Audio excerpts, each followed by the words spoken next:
เฉยๆไม่แล้วคนแบบนี้คือความสัมพันธ์เรียกว่าอะไรอะ ชั่วคราวค่ะไม่เพื่อนกัน เรื่องงาน ใช่ค่ะเพื่อนกันกูยังไม่กล้าหอกเพื่อนเลยใช่ไหม รักนะบัญชีเดิมไม่เพื่อนอ่ะเพื่อนเลยกูไม่กล้าหอกเพื่อนเลยรักเพื่อนมากเพื่อนไม่กล้าวันไหนคะเฉยๆไม่แล้วคนแบบนี้คือความสัมพันธ์เรียกว่าอะไรอะ ชั่วคราวค่ะไม่เพื่อนกัน เรื่องงาน ใช่ค่ะเพื่อนกันกูยังไม่กล้าหอกเพื่อนเลยใช่ไหม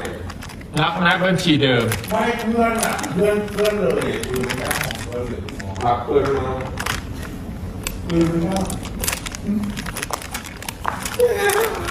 าวันไหนคะ